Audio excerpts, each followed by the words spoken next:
Hello and welcome to Edison TV.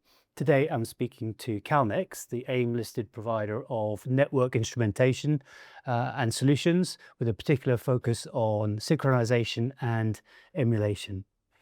Tell me, many thanks for joining me today. It's a pleasure to be here, Dan. Thanks. And could you start by introducing Calnex and in particular discussing why your solutions are needed and who the products serve? Sure. So we make instrumentation to prove performance of critical infrastructure. So that's primarily pieces of network equipment that's going to be used to build networks around the world. But it could also be applications, software that's going to run over the networks, or even monitoring networks that are already in place to ensure they're working. So fundamentally, in terms of that proving performance, it's primarily engineering teams that need, if you're building a new switch or piece of equipment, you need to prove it's going to work correctly, and it's going to work correctly under all conditions once it's deployed in the many topologies around the world. And at times it needs to prove that it meets standards as well. So that's really what they're using our equipment for, is to prove performance of their designs, to ensure that once it's released into production, they're going to get good yield, and it's going to work when the customers get it into their hand. Thank you. And can you talk about the end markets you serve and also look at your routes to those markets? Sure. If you kind of think from a history point of view, we started in telecoms very much. That's where most of the networking comes from. So very much you're talking about the network equipment manufacturers, people like Cisco and Nokia that we would sell to.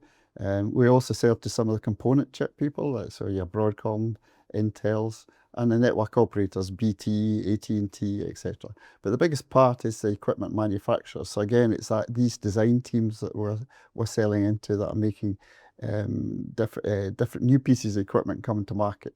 And we're providing them solutions that are testing both what the new stuff they're developing, but like in all networks in the world, it's not everything's new. There's a lot of legacy equipment, so the new has to work with the legacy as well. So we're proving performance of the new alongside the legacy.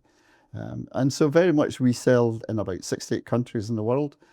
Telecoms, as you can tell, is a true global industry. Our big market spaces are North America, Europe, India, China, Japan, Taiwan. But in fact, we sell in many countries in the world, South America, Australia, and many other places as well.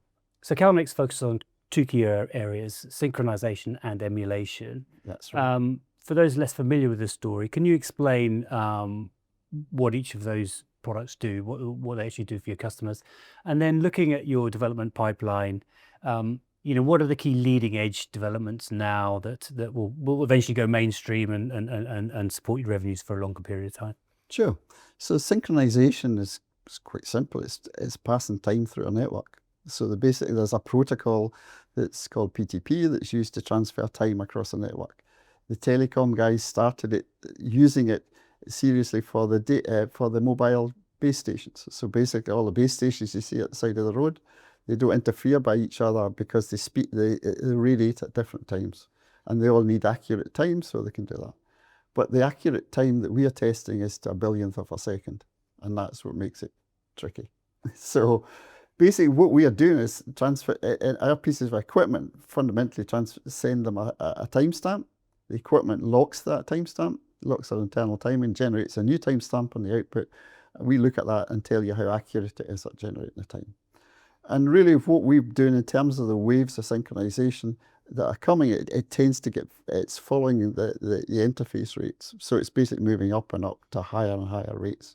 So in terms of where we're focused at the moment, there's a lot of work in the standards activities going on in terms of how to transfer time, different topologies. And we follow that all the time. In fact, we have one of our employees kind of leads the ITUT standards group that talks about these things. But at the moment, in terms of where our technology is going, last year we brought out 800 gigabits support for the 800 gigabits interfaces, and we're now working on 1.6 terabit. And probably 2 or 3 years we'll be working on 3.2 terabit, and then whatever comes after that. So it's just a continuous thing. The other thing that we do is emulation. Again, it's quite straightforward. We're emulating networks. So when you ever send things through a network, things go wrong. It's not perfect. You may have seen when you've clicked on a web link on a browser, it just spins for a while, nothing happens, and you click again, it works. Why is that? It's because it got lost, the packet. It just didn't happen. So very much we create that environment where things get lost, where packets get lost, where they take a very long time to go through, a long time to go forward in one direction, a short time in the other direction, variable times. Packets arrive in the wrong order. And the reason to do that is to check what's going to happen to the equipment. Is the equipment you're testing just going to get confused and just crash? Or is it going to elegantly manage that by either retransmitting the message or ignoring what it should ignore? So we are allowing that easy emulation of real world networks in a lab in a straightforward environment. Thank you. And looking at the structural drivers for your products and services, there's been quite a big shift, I guess, over the course of the last couple of years, but equally there's cycles within that. Can you talk about the structural demand for your products and services and how that evolves? Yeah, well, the big change we're seeing at the moment and the big opportunity is driven by the appearance of AI. So we're not testing AI as such, but it's the infrastructure that's being created to support the AI revolution that's coming. And so a lot of these, when people talk about data centers, in some ways to me it's like a network in a building, albeit a very large building. It's full of equipment that's networked together, huge amounts of data passing back and forth between it. And that's really what's getting tested. And a lot of that technology came from the telecoms world, or originally came from the telecoms world. So there's close correlation from a solutions point of view. There's a close correlation for us developing a solution for telecoms to giving a solution into the data center world, albeit the end customers are quite different in what they need. So very much at the moment, we're seeing the drive is to go to higher and higher rates. They're up at 400 gig, 800 gig, 1.6, they're already talking about 3.2 terabits. So their speed is moving very fast. Traditionally, that drive used to come from the telecom world. Before I started Calnex, I worked in the same technology sector, so I've been here for a few decades. And every few years, you got the next wave, and it feels like it just keeps coming and coming and coming. The driver now for the high rates is the data center world. They're the ones that are in a rush to get to the next rate. So that's really where we've seen a lot of growth opportunity. We keep very close connected to the telecoms world because that's still a big part of our market. There's not so much growth at this point because the kind of deployment to move forward with the 5G and then into 6G's slowed at this time. But very much there's a high commonality of what's going on in between them. So very much we want to continue to be strong in telecoms, but where we are looking for is into the data center world, because that's where we see growth potential. Plus in the defense world, again, operating an army these days or a defense situation, it's basically a network, albeit some of it physical, some through the air, of lots of complex pieces of equipment that are all networked together in very different environments. That's again an opportunity for us because you're trying to prove that all these pieces of equipment are going to work, especially if they're moving and there's maybe poor connection to different points. Whether you're actually proving the software works, or you're actually running an environment that the operators test and prove they can control everything when they need to control when they get to the real situation. That's very helpful. Thank you. So expanding into new markets as well, into defense, hyperscalers, and so on. And can you talk about your business model? You've obviously got technology leadership. How does that translate into sustainable growth for Calnex? They don't just buy an instrument from us, they're buying our expertise in test and measurement. And we kind of form relationships because today first, a large number of instruments, they're more like platforms. People buy the platform, they buy the capability they need today. They know next year they'll need something different the year after that. They don't actually know yet because it's not been designed by the standards or set by the standards. So they buy a product from us and then they come back and buy enhancements. And once they've built that, they take our equipment and build it into their test setup. And lots of equipment, they'll write lots of software routines to basically drive and run different situations. So if we don't follow the technology waves, they have to take our equipment out. And it's not just the cost of putting another piece in, they have to rewrite all the software. So really it's a partnership and very much we play in that. And so we basically form relations. We try to be a valued partner to all our customers, not just by the technology leadership we provide, but the way we support them, the way we help them understand how to get the most out of their product and be with them and follow them through these times so that they see us as a valued partner and keep coming back time after time to buy upgrades or buy additional units or new types of equipment. Tommy, many thanks for joining me today. Thank you. And we're now joined by Ashleigh Greenan, Chief Financial Officer. Ashleigh, many thanks for joining me today. Thanks for having me. And can you start by going into a little bit more depth on the business model and discuss the company's repeatable recurring revenue profile and how that evolves and how that works for the business? Well, it might be useful for me to just talk through the revenue model to add to what Tommy was saying earlier around the sort of the business model. From a revenue model perspective, we've got two main revenue streams. The majority of our revenue comes from what we call hardware and software revenue. So that's when a customer will buy one of our boxes with software options included, and that goes as that revenue is recognised when they purchase the hardware. We've also got software support and maintenance revenues as well. That revenue is recognised over the life of that contract that they take out. The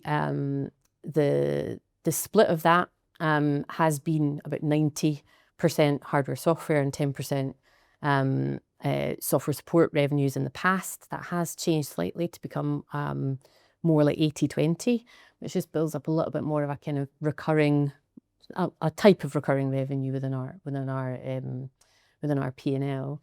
That revenue, that hardware and software revenue, isn't necessarily a recurring revenue, but we have a strong repeat revenue model. So our customers, particularly in the telecom space, if they're looking to buy our next generation of products that come out as part of our roadmap, they will often be on a sort of repeat model with us. So if they've bought a box with us before, they might want to just add software upgrades as we release them to add to the hardware that they've got. Or if they want to test something different within our R&D networks, they will buy another one of our boxes and add software options to that. So we've found that we've got a strong repeat revenue relationship with our customer base, which has helped us understand how our revenue growth will look like over the years. We also, alongside that, we've got, as Tommy was referring to earlier, we've got quite a good spread of geographical revenues as well. So across our three main regions, Americas, North Asia, and EMEA plus India, in the past, they have ebbed and flowed depending on what's happening geopolitically. Sometimes they can be 30-30-30 across the piece. In the last couple of years, we've seen more of a weighting towards Americas and EMEA, just because of the sort of geopolitical activities happening in North Asia and the US. But it just means that we can balance that risk out and build resilience within our revenue flows as well. We have seen quite a shift of our revenues away from telecoms into this cloud computing data center areas. So last year, in FY25, our revenues were split around 50%, that cloud computing and data centers customer base. High 30% for the telco, with the remainder coming from government and defence as well, which has helped spread that end market customer base as well. And we also have seen in the past that because we're low volume, high value business, our revenues tend to come from sort of 50% of our revenues have come from 10 to 15% of our or 10 to 15 customers that tend to come because of that repeat revenue nature have come and ordered every year for different things. So that's helped bolster the revenue model as well. That's very helpful, thank you. And can you talk about your approach to capital allocation, your capital allocation policies? Sure, absolutely. So as the board review our capital allocation approach on a regular basis, but as it stands at the moment, we've got a very strong balance sheet. We have a good level of cash, and within that cash balance is quite a good level of surplus cash. Our working capital requirements don't require all of that cash, although it can go through peaks and troughs like any other business within the quarter. We have found in the recent past, we found that surplus cash that we're carrying to have been really handy in times of more uncertainty in the more from a geopolitical perspective. We found it very useful during times of the supply chain crises to be able to sort of bolster our position and give us a little bit of resilience against the uncertain external environment. In more recent times, that's helped us when there was a little bit more uncertainty around tariffs. So we found from a resilience perspective that surplus cash is very, very useful. We do like to also keep a little bit aside in case of any M&A opportunities that may come up. Although we are relying on M&A for our growth over the next few years. But it is because we don't have an endless list of M&A target opportunities. It is useful if we can keep a couple of million aside for small acquisitions to just do them more quickly and more efficiently, to keep ourselves leverage free. Perfect. And you mentioned M&A just now, but just overall in terms of the evolution of the business, what are the key things that we should be looking for over the course of the next 12, 24 months? So our as I was explaining before, our M&A, there's not an endless list of M&A targets for us, but we are all constantly reviewing that opportunity for the business. But at the same time, obviously concentrating on that organic growth. So back to those new end markets, we do believe there's opportunity for us within government and defence, and more opportunity within the data centre world, as Tommy was talking about earlier, whilst also keeping really close with our telecoms customers to be ready for growth coming back in that area as well. So very much for us concentrating on that. If we can build the organic growth, the M&A would be a nice addition to the side, but not something that we would be reliant on for that growth. Yeah, so it's important to have that level of resilience and to be able to be nimble in terms of M&A. So yeah, that's very helpful. Thank you. Okay. Ashleigh, many thanks for joining me today. Thanks for having me.